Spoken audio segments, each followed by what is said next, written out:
Rudy at magandang araw po sa inyong lahat na nanonood po dito sa channel natin. So ito po ang bago na naman nating presentation. Mag-i-install na naman po tayo. Kung dati po nag-humid control panel po tayo sa project natin. Ngayon, mayroong humid na naman po ang gagawin natin. Kaya ang presentation po natin ngayon ay humid floating switch. Pero bago po natin i-install dyan, gusto ko munang ipakita po ang procedure o i-drawing muna natin sa whiteboard kung ano bang function sa floating switch. So bago po tayo mag-install po sa floating switch natin na humid floating switch, ang gagawin muna natin, ipakita muna natin yung procedure sa basic sa pagpapunction po sa floating switch. So gusto ko munang i-drawing po dito. Ito po, kadalasang ginagamit po ito. Ito po yung sinasabi natin na dito, ipagpalagay na lang natin na ito yung drum sa storage water tank natin sa bahay. Saka mostly po sa rooftop nilalagay ang mga water storage tank. Tapos ang water storage tank, dito pinadaan yung tubo na nanggaling sa motor, sa water pump doon sa baba. So sabihin natin dito yung motor. Yung motor, pag nag-start yung motor, tatakbo yung tubig pataas at patungo doon sa drum sa taas, sa water storage. Tapos, ang isang water storage na tank ng ganito o drum, pag umawat po ang tubig sa patungong pataas o sabihin natin malapit nang mapuno yung tank natin, may nilalagay po na floating switch. Kasi pag wala pong floating switch dito sa storage tank, aapaw po ang tubig dito kapag wala pong tinatawag natin na floating switch. Kadalasan po ang floating switch na nilagay, dito po nila nilalagay ang floating switch. So maraming klase sa floating switch, yung may mga plastic at saka may mga metal. So ito, ang ginagawa natin ngayon dito, para siyang bola na nilagay natin na plastic dito. Pag umabot po ang tubig na level dito, ibig sabihin doon, mag-stop na po ang takbo dito sa water pump na patungo dito sa taas. Kasi umabot siya sa level na nilagyan natin ng floating switch dito. Tapos pag bumaba naman po ang tubig dito, muli na pong mag-start itong yung floating switch natin na inilagay dito. Yun po ang function. Kaya kailangan mayroon kang floating switch kasi pag wala kang floating switch, aapaw po ang tubig dito sa drum sa taas. Tapos ito naman yung motor. Tapos ang isang safety tank na water tank na ganito na drum, mayroon po siya itong drain na dadaan. Ito po ang distribution natin sa bahay, yung tubig na dadaloy. Tapos pag bumaba yung level dito sa tubig, magpapunction yung floating switch sa command doon sa motor na muli po siyang mag-start muli at magdadrop na naman po ng water dito. So ang gagawin ko ngayon, nag-humid product po tayo doon sa humid design sa floating switch. So gusto ko ipakita po sa inyo yung humid natin. So ito po ang gagamitin natin ngayon. Ito po ang limit switch. So medyo binaluktot ko na yung limit switch natin. Tapos dito sa likod, may nakalagay na common, makikita ba? Common, normally open, at saka normally close. So ang gagamitin natin, normally open po ang gagamitin natin. So lalagyan natin ng wire dito at saka dito ang wire. Kasi naka-normally open po siya, pag nakaganyan, naka-normally open po. Tapos may string tayong ilalagay ngayon dito. Pag mahatak po ang isang limit switch, pag ganun, mag-close na po, ang ibig sabihin doon, mag-close contact na po yung wire. Tapos pag bumalik ito sa taas, mag-normally open. So, ipakita ko po sa inyo kung paano ba tayo gumawa ng humid design para gagamitin natin sa floating switch natin sa drum. So, ang gagawin po natin, para mukhang reality naman, gagayahin po natin itong drawing na pinakita ko. So, ito po ang gagawin natin. Lalagyan po natin ng wire po dito para may function na gagamitin kasi po ang control natin. So, lalagyan natin ng wire dito. Common at saka normally open ang gagamitin natin. So, ayan po. Makikita nyo, nilagyan na natin ng wire. So, meron na tayong gagamitin na normally open na ginagamit natin ngayon. So, ang gusto ko gagawin po ngayon, ilalagay ko po dito sa utility box yung limit switch natin. So, ito yung limit switch. Tapos, dito ko ilalagay ang limit switch natin. So, isitin ko muna yung wire natin. Ngayon po, makikita nyo dito, may butas po ang limit switch natin, dalawa. So, yung butas na isa, yun ang ilalagay natin sa butas dito. Yan. Tapos, lalagyan natin ng bolt dito, screw. Tapos, lalagyan natin ng nut.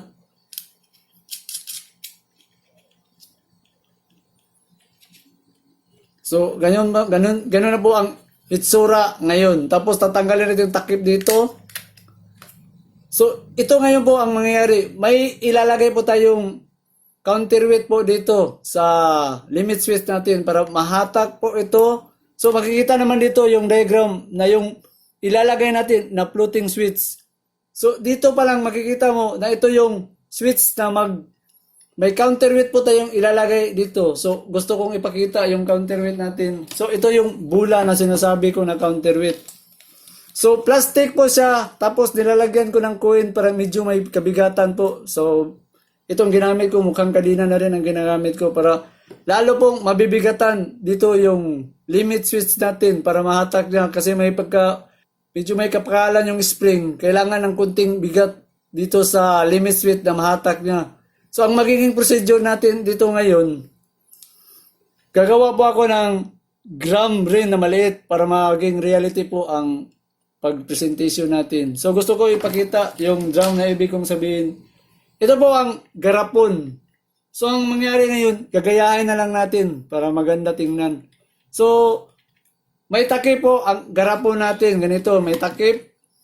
Tapos, may butas po ang garapon dito. So, makikita naman yung dadaanan sa tubig sa motor at ito namang limit switch na ihahanging natin dito. So, ang gagawin ko ngayon, ito yung sinasabi ko na plastic ball natin. Tapos, ilalagay natin sa takip dito. Yan. Tapos, yung limit switch natin na utility na ginagawa natin na limit switch na maging function sa floating switch natin, ilalagay natin dito sa butas. Tapos, ikabit ko siya sa limit switch natin dito. So, ganyan na po ngayon ang mangyayari. So, ilagay ko dito sa garapon. So, yan, makikita ba? Oh, ganyan na po ang mangyayari natin ngayon. So, yung tubig na aapa po dito, patungo dito, pag maumabot po ang tubig dito na level, ngayon, wala yung tubig. Ibig sabihin dyan, naka-normally close ngayon yan dito, makikita. Tapos, pag aangat po ang tubig dito, aangat yung bula natin na plastic, at magno-normally open yan kasi pupunta po sa taas yung bula natin kasi may tubig na. So, tapos yung drain dito sa baba, yung sinasabi natin gagamitin sa bahay na drain, nilalagyan ko rin ng butas dito. Ayan, lalagyan natin para maging pareho yung presentation natin. So, gusto ko munang tanggalin ito. Ito po ang gripo na dadaanan po dito sa distribution sa tubig sa bahay. So, gagayahin natin. Tapos, binutasan ko ang garapon dito. So, dito ko ilalagay. So, ikutin natin para makapasok ng ayos. Tapos, lagyan natin ng takip dito na lock nut niya.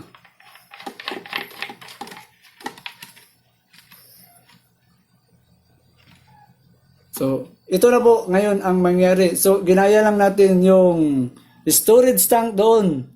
So, ito yung draining na dadaanan sa tubig. Tapos yung ginawa natin na floating switch, ito yung floating switch, nakatakip ng ganyan. So, ito po ang mangyayari ngayon. Pag tumaas po ang tubig dito ngayon wala pang tubig, naka-normally close yan. Kaya yung function nito, yung control natin. Tapos, pag umangat ang tubig dito, at magiging normally open. So ngayon, ang ipinakita ko po sa inyo, yung procedure pa lang. Kasi may control po tayong gagamitin ngayon dito. So, gusto ko puntahan natin yung control na sinasabi kong paano mag-install doon sa control. May gusto po ako ipakita po sa inyo kasi wala naman po tayong motor na water pump. So, ang nakita ko nga paraan dito para makaproduce tayo na parang motor rin na papasok yung tubig doon sa garap mo na ginagawa natin. Ito po ang gagamitin natin ngayon. Ito po. Ito, lalagyan ng tubig. Ito makikita mo, lalagyan sa tubig. Ito po ang gagamitin natin ngayon. Ito po. Ito po ang submersible na water pump na ginagamit sa aquarium. Ito po ang magiging represent natin dito sa motor. So, ilalagay ko po dito sa empty na mineral po at lalagyan natin ng tubig. Tapos, pag nag-start po ang isang submersible, ang submersible po natin ay may 220 na supply po. So, gagamit po tayo ng supply na 220 at lalagyan natin ng tubig. So, itong mangyari ngayon, idadaan natin ito sa control kasi may control po ang floating switch. So, pinakita ko lang dito na ito yung submersible na pag umandar po ang isang submersible na pump sa aquarium, magbabacuum po siya sa tubig. Dadaan po yung tubig dito sa orange na makikita nyo. Ito yung orange na modified ko na talaga ito. Ito yung orange at ito yung supply sa 220. So, makikita naman, ito lalagyan natin ng tubig. So, ipinakita ko lang na yun ang gagamitin na bilang isang water pump natin para makapasok yung tubig doon sa garapon na ginagawa natin. So ito po ang sinasabi ko na control na diagram na gagamitin natin doon sa floating switch natin. So umpisahan po natin dito sa line 1 tayo. So ang line 1 po natin, ito po yung circuit breaker na line 1 dito sa kabila na line 1. Tapos ito namang sunod, sa susunod naman niya dito po, ito yung switch selector natin. So makikita ang switch na selector, ito po ang switch selector na ginagamit natin. Dalawang linya lang po ang switch na selector natin, selector switch. So gusto ko ipakita dito yung wire, dalawa lang yung wire. So gusto ko ipakita. Yan, dalawang wire, nilalagyan ko na ng wire. Pag switch mo itong selector na pag ganun, ibig sabihin doon, magko-close contact po ito. So yun lang ang purpose. Pag ibalik mo naman siya, magiging open. So, yun ang switch dito, ang magiging main switch natin sa floating switch. Tapos, itong pangalawa dito, yun ang tinatawag natin na limit switch, normally open. So, gusto ko ipakita muli yung sinasabi natin na limit switch. So, ito po yun, ang limit switch na in-improvise na homemade natin na ginamit natin bilang floating switch. Tapos, dito naman sa contactor natin na E1 at ito, gusto ko na lang ipalapit, tanggalin muna natin para makita. So, dito makikita po ang E1, makikita ba? E1 at saka ito. So, makikita yan sa diagram, yung motor control natin sa holding coil. E1, ito. So, makikita mo dito, E1, saka E2. Tapos yung overload protection na naka-normally close, nilagay ko na lang dito sa contactor. Ito po ang overload protection. So dito mo makikita na may nakalagay dyan na normally close. So ito pong dalawa ang gagamitin mo. So gumamit tayo ng overload sa contactor natin sa protection. Dito na idadaan. Tapos yung linya sa overload, dadaan po siya sa line 2. So isang linya dito sa normally close. So, kahit saan dalawa dito ka maglagay, doon ang tapping sa line 2 na ilalagay doon sa circuit breaker. So, ibalik natin. Tapos, dito sa baba, yung P, yun ang magiging indicator light. Ito po ang indicator light natin. Ang indicator light sa pilot light, dalawang linya rin. Gusto ko ipakita. Ayan, dalawang linya rin. Ang tapping po sa light indicator, tatapping lang siya sa E1 at ito. Makikita naman yung pilot light natin dito. E1, dito naman sa kabila, E2. So, yun lang po ang diagram. So, ang gagawin natin ngayon, itatapping po natin.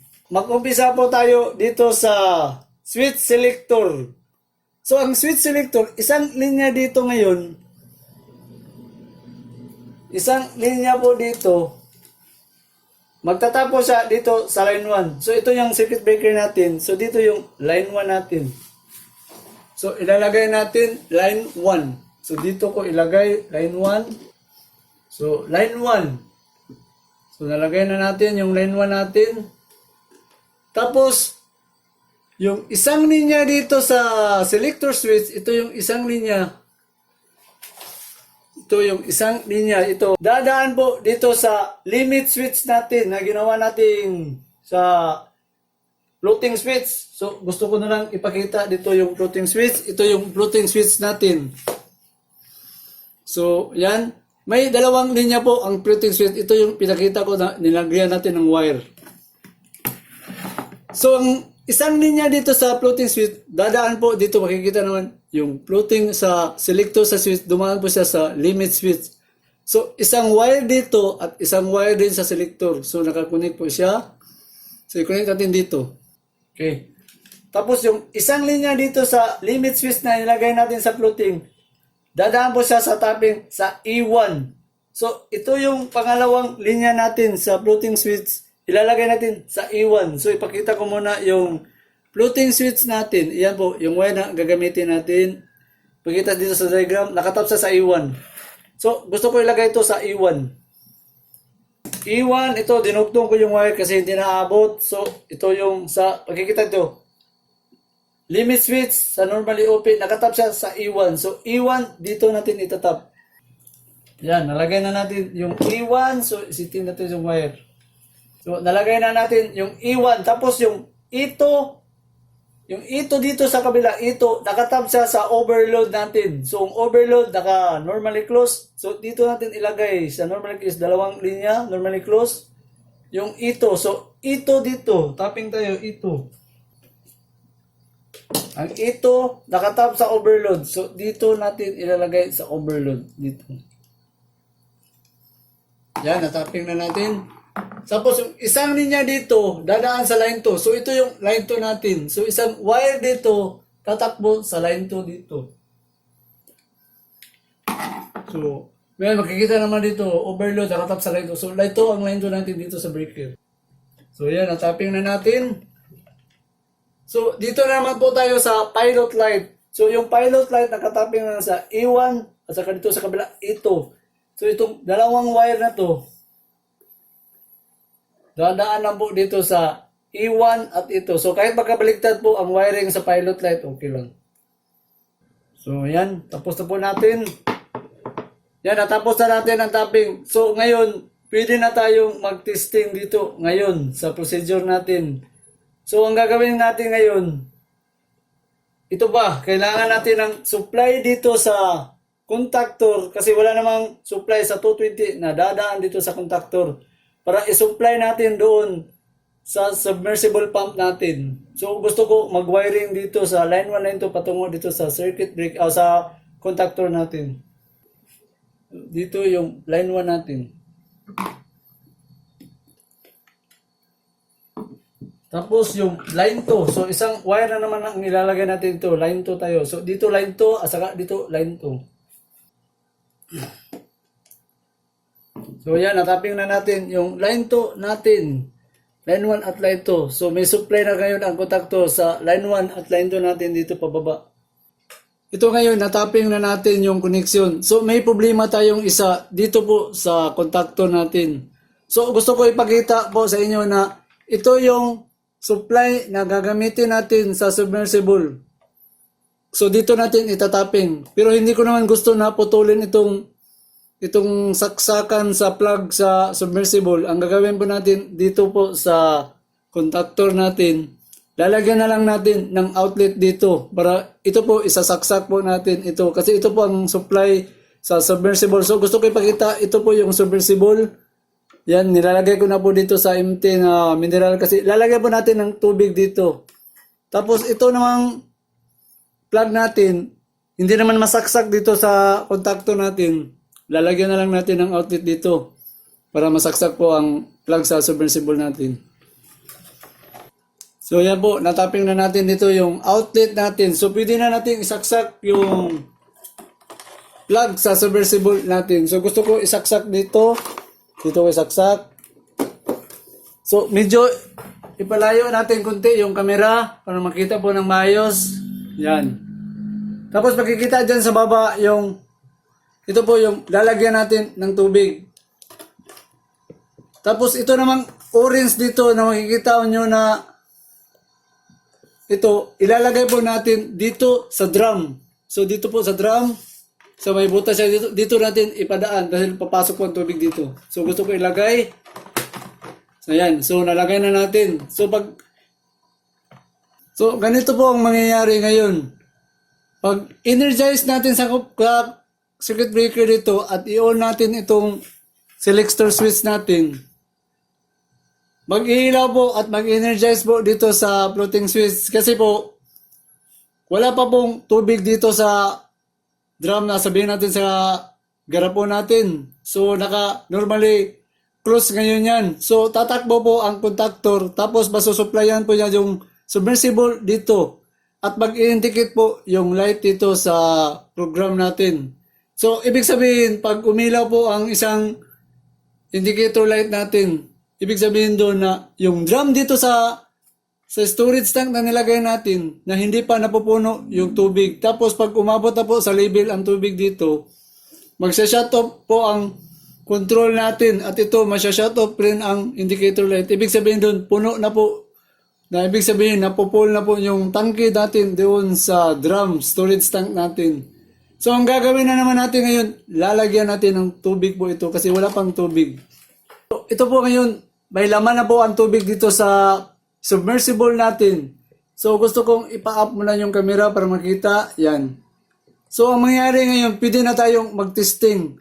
So, i-on natin tong breaker.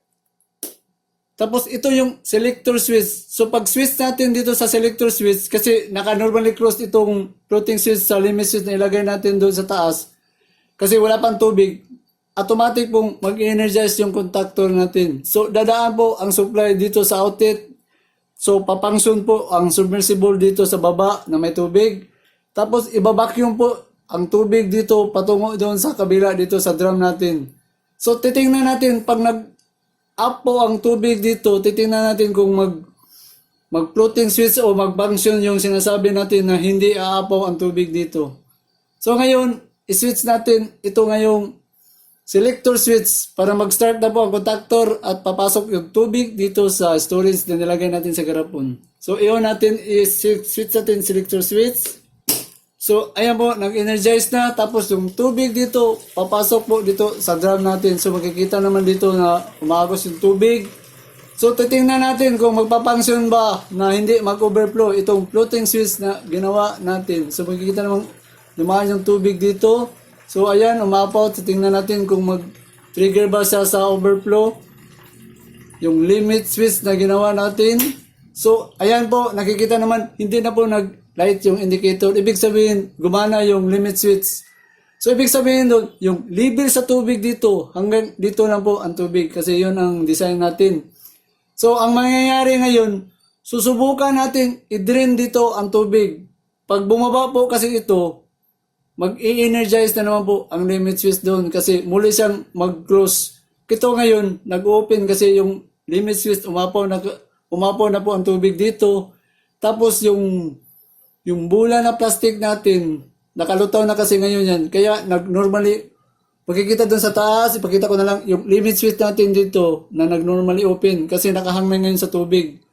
Pag bumaba na po ang tubig na naman dito at mabibigatan po ang design natin sa limit switch, muli na naman siyang mag-close.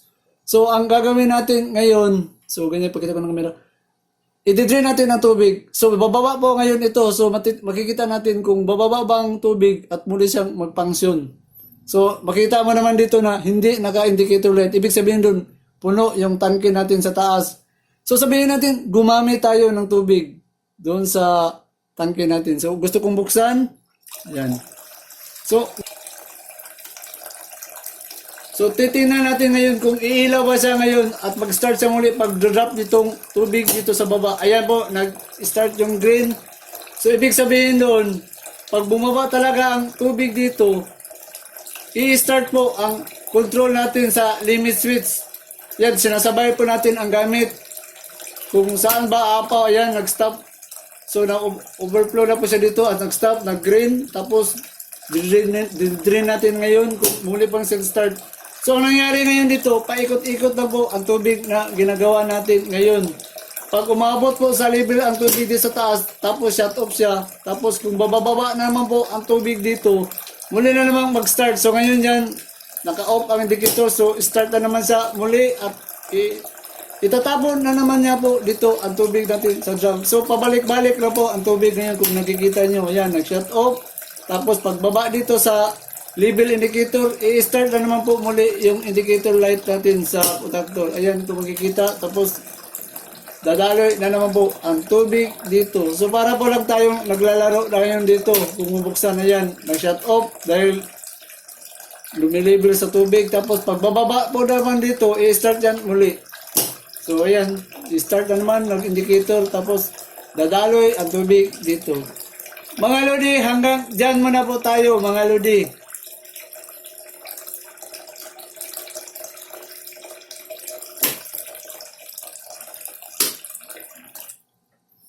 Ayan po, mag-i-ending na po tayo. Kaya ito po, ready na po ito. Isa-shoutout naman po natin ang magpapa-shoutout dito po sa channel natin, sa mga Lodi natin. So, umpisahan natin mag-shoutout. So, i-shoutout natin si Sir Junior Kahis. Pa-shoutout sa utol ko sa Toronto, Canada, si Rini Kahis at ang misis niya, si Ma'am Ilma. Sir, magandang araw po dyan sa inyong lahat. At kay Sir Junior Kahis, Sir, magandang araw po sa inyo dyan. Ito, shoutout natin si Sir Rodrigo Dison. Magandang araw po dyan sa inyo.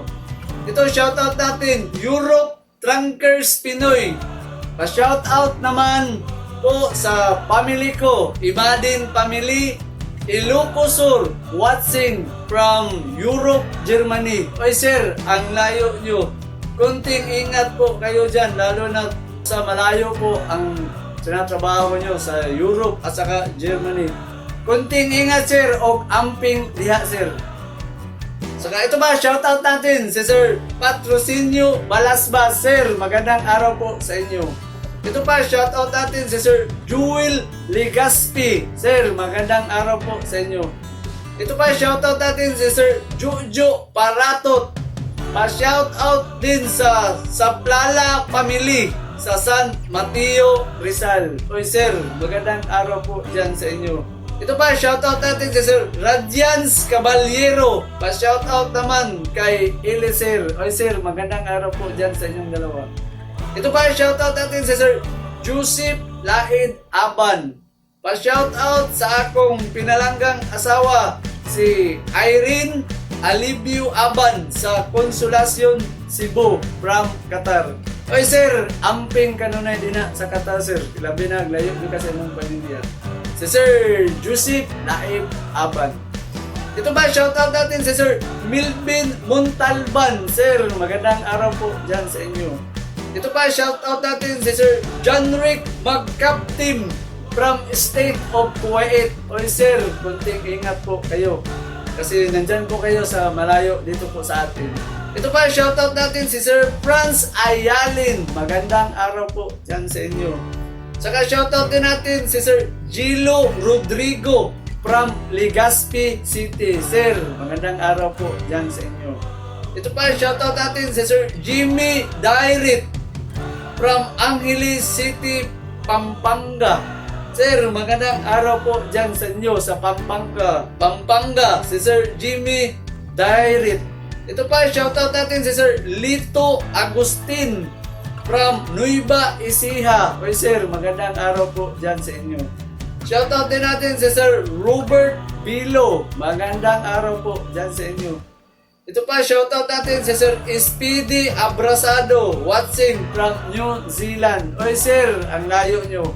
Kunting ingat po kayo dyan sa New Zealand. Si Sir Speedy Abrasado. Ito pa, shoutout natin si Sir Jonas Elosis. Magandang araw po dyan sa inyo, si Sir Jonas. Ito pa, shoutout natin si Sir Dis Abad. Magandang araw po dyan sa inyo, Sir Dis. Shoutout din natin si Sir Gerald Aaron Quiros.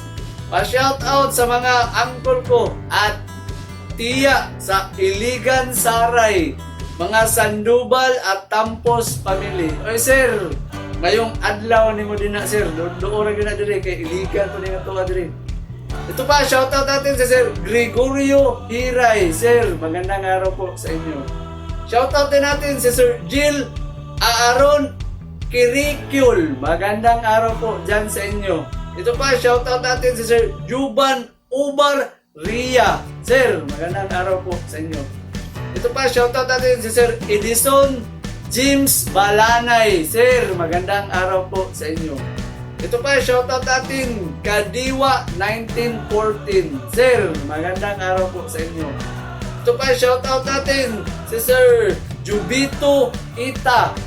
Pa-shoutout po kay Abilino Ita, taga Tubod, Manuang. Oy sir, doon lagi dito sa mga sir. Kay naarami dapit sa Ubaldo. So, bayong adlaw ni mo din na sir, si Sir Jubito Ita. Ito pa, shoutout natin si Sir Jumerson Carulo. Sir, magandang araw po sa inyo. Ito pa, shoutout natin si Sir Bulag. Sir, mayong adlaw ni mo din na Sir Bulag. Ito pa, shoutout natin si Sir Edward Lacson from Japan. Ay sir, kunting ingat po kayo dyan sa Japan sir. Si Sir Edward Lacson. Ito pa, shoutout natin si Sir Rumer Berganting from Northern Samar. Ay sir, mayong adlaw nimo din na sa Samar. Ito pa, shoutout natin si Sir George Jordan from Bicol. Sir, magandang araw po sa inyo.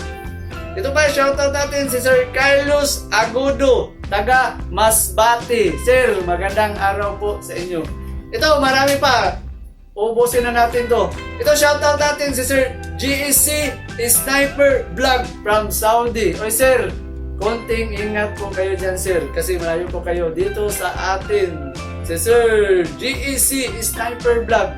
Ito pa, shoutout natin si Sir Kaloy. Sir, magandang araw po dyan sa inyo, Sir Kaloy. Ito pa, shoutout natin si Sir Jumar Alingasa. Sir, magandang araw po sa inyo. Ito pa, shoutout natin si Sir George Yataki Tumba from Mindanao. Oy sir, mayong adlaw nimo din na sa Mindanao. Ito, the last but not the least, si Aryo TV. Oy sir, magandang araw po dyan sa inyo. Ayan po, natapos na natin ang ating shoutout. Saka huwag niyong kalimutan pong mag-like at mag-share po sa channel natin para marami pong matuto. At saka huwag niyo na rin kalimutan pong mag-comment po doon sa baba kung may gusto kayong itanong. At saka huwag nyo na rin kalimutan pong mag-subscribe para palagi po kayo maka-update at magkita-kita po tayo dito po sa channel natin. At saka maraming salamat po sa palagi nyong panonood po dito sa channel natin. Hanggang sa muli na naman.